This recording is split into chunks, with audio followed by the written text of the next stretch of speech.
Hi everybody, मुझे बताइए क्या आप प्रोक्रेस्टिनेटर हैं? जब भी बड़े बड़े गोल बना सकते हैं, बहुत अच्छे अच्छे आइडियाज़ आते हैं लेकिन एग्जीक्यूट नहीं कर पाते हैं, इनर्शिया से ग्रसित रहते हैं।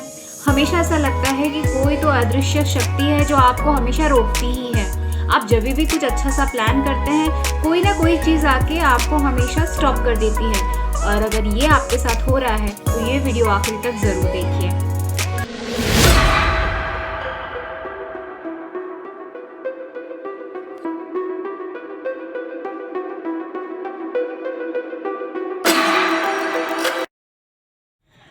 ये वीडियो को कंटिन्यू करने के लिए मैं आपका हृदय से धन्यवाद करती हूँ। आप इस वीडियो को कंटिन्यू इसलिए कर रहे हैं क्योंकि आपके सबकॉन्शियस माइंड ने इस चीज़ को एक्सेप्ट किया है कि हाँ, ये फैक्ट है कि मैं हमेशा यही सोचता हूँ कि कोई तो स्पेशल चीज़ है जो मुझे रोक रही है और उस स्पेशल चीज़ को आप आइडेंटिफाई नहीं कर पा रहे। और अगर ऐसा है तो मेरी बात मानिए, आप इस वीडियो को आखिरी तक ज़रूर देखने की ठानिए। भले ये वीडियो हो सकता है थोड़ा लंबा हो जाए, लेकिन वीडियो को समझने की पूरी कोशिश करिएगा। अगर एक बार देखकर समझ ना आए तो दूसरी बार ज़रूर देखिएगा। हम हमारे जीवन में बचपन से अब तक के जो जो चीज़ें एक्सपीरियंस करते हैं, धीरे धीरे वो हमारा सबकॉन्शियस माइंड अपने अंदर रिकॉर्ड करता चला जाता है। जनरली सबकॉन्शियस माइंड का एक बहुत ही इंटरेस्टिंग प्रोसेस होता है। वो रिलेटिव चीज़ों को सबसे पहले एक्सेप्ट कर लेता है। मतलब जैसी आपकी धारणाएं हैं, उस तरह की धारणाएं की बाकी सारी चीज़ें बहुत ही आराम से वो अपने अंदर स्टोर करने के लिए रेडी हो जाता है। लेकिन वहीं पर अगर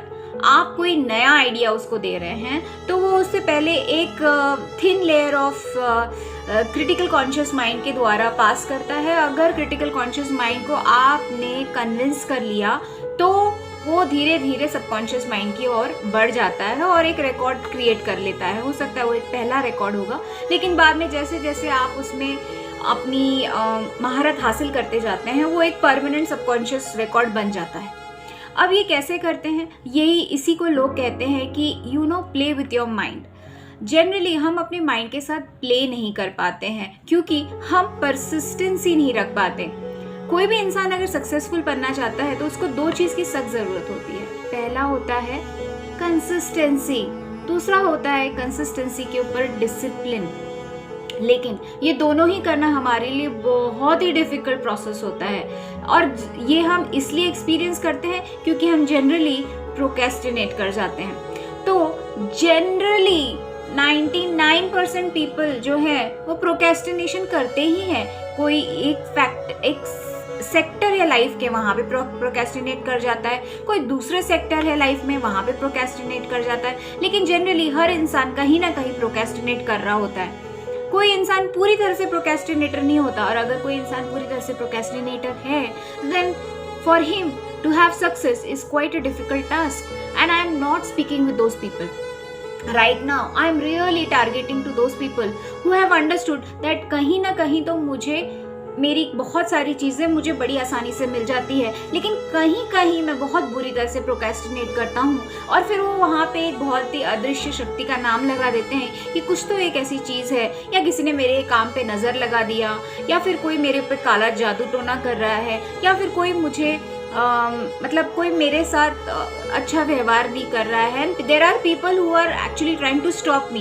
वेल, मैं कहूँगी please stop giving blame outside because there is no one.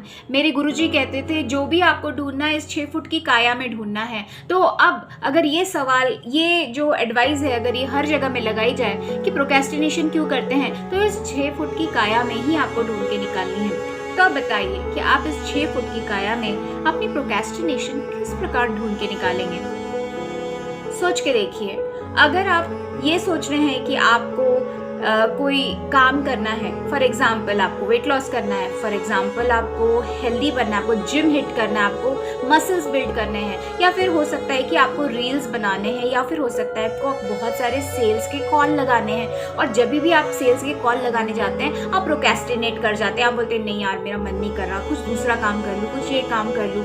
या फिर आपके बहुत सारे ऐसे काम हैं जिसमें आपको बहुत क्षमता की ज़रूरत है, जनरली वहीं पर आप प्रोक्रेस्टिनेट कर जाते हैं।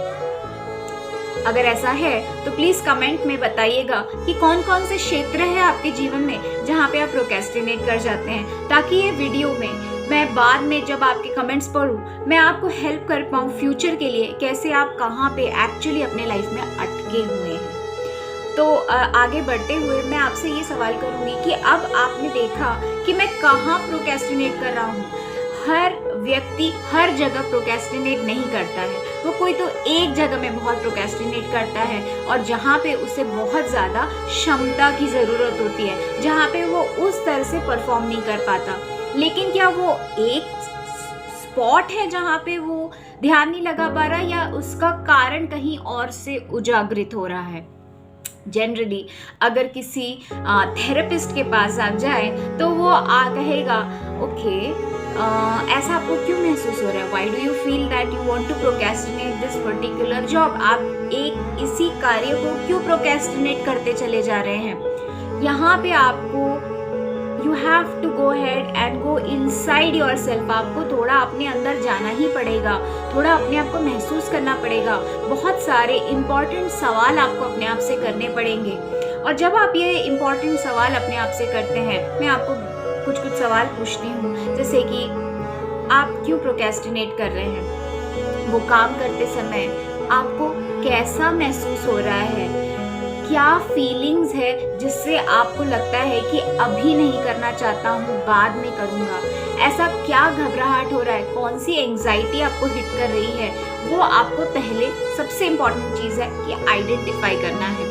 जैसे ही आपने अपनी एंजाइटी को आइडेंटिफाई कर लिया, फॉर इंस्टेंस अगर मैं वीडियो बनाना चाहती हूँ और मैं वीडियो बनाना में प्रोक्रेस्टिनेट कर रही हूँ, I am trying to procrastinate to create videos और रील्स फॉर माई कंपनी। तो अब मैं क्या करूँगी, मैं अपने आप में बैठूंगी और मैं अपने सवाल पूछूंगी कि मैं क्यों प्रोक्रेस्टिनेट करना चाहती हूँ, मैं क्यों प्रोक्रेस्टिनेट कर रही हूँ।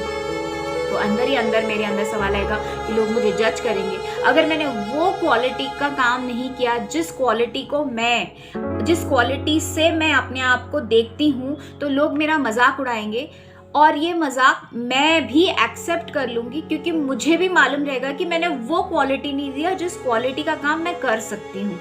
So somewhere I am, before even other people judging me, I am actually judging myself, and that is one of the biggest reason why I am procrastinating right now.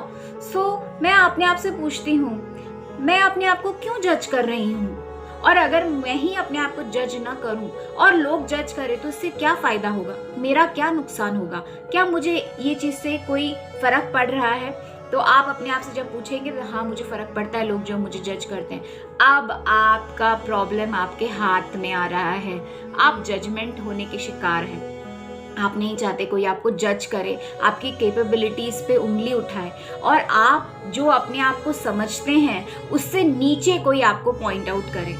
अब आप क्या करेंगे? Now again the most important scenario which comes in the picture is going down to the first instance in your life when you were judged. ऐसा पहला वाकया, मौका आपके ज़िंदगी का जब आप फर्स्ट टाइम जज किए गए थे और आपको बुरा लगा था।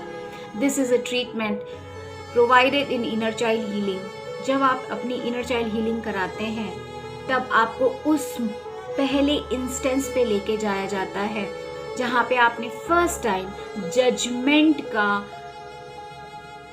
इवेंट एक्सपीरियंस किया था अपने लाइफ में, और वो पहला इंस्टेंस था आपने अपने आप को हर्ट और इंजर्ड महसूस किया था, और वहाँ से आपने अपने ऊपर एक पर्सोना लगा दिया, एक आवरण लगा दिया, एक कवच लगा दिया, जिसे कहते हैं डिफेंस मैकेनिज्म। हमने अपने आप को डिफेंस करना शुरू किया। तो यहाँ पर जब हम प्रोक्रेस्टिनेट कर रहे हैं, यहाँ पे कौन सा डिफेंस मैकेनिज्म चल रहा है? यहाँ पे ये चल रहा है कि मैं अगर जाऊँगा ही नहीं, अगर मैं परफॉर्म करूँगा ही नहीं, तो मुझे जज करने का कोई कारण नहीं मिलेगा। And that is the reason why I was procrastinating. That was a wound given to me in childhood, and I started protecting myself in that place. So क्या आपके साथ ऐसा कुछ घट रहा है? और अगर आप जब आँख बंद करते हैं और देखते हैं कि मैं यहाँ क्यों प्रोक्रेस्टिनेट करता हूँ, और जब आप उसके फर्स्ट इंस्टेंस पे जा पाते हैं, आप देखते हैं वहाँ पे कहीं ना कहीं चाइल्डहुड में आपको एक वूंड दिया गया है जिसके साथ आज आप अभी भी रह रहे हैं। There is a very beautiful process in inner child healing which is called as completion of your emotion. अगर आपको वो प्रोसेस से जाना है, I really welcome you to join me. I'll help you to heal your procrastination through healing your inner child. जैसे जैसे आप अपने इनर चाइल्ड को हील करते चले जाते हैं, आप अपनी पूरी पावर में वापस आते हैं। जो ये अननोन फोर्स है जो आपको पीछे खींच रहा है, वो आपका इनर चाइल्ड वूंड है, आपका इनर चाइल्ड है जो छुप के बैठ के रहना चाहता है, जो चाहता नहीं है कि दुनिया में कोई उसे जज करे, क्योंकि वो जजमेंट का जो डर है वो उसके अंदर आज भी बैठा हुआ है।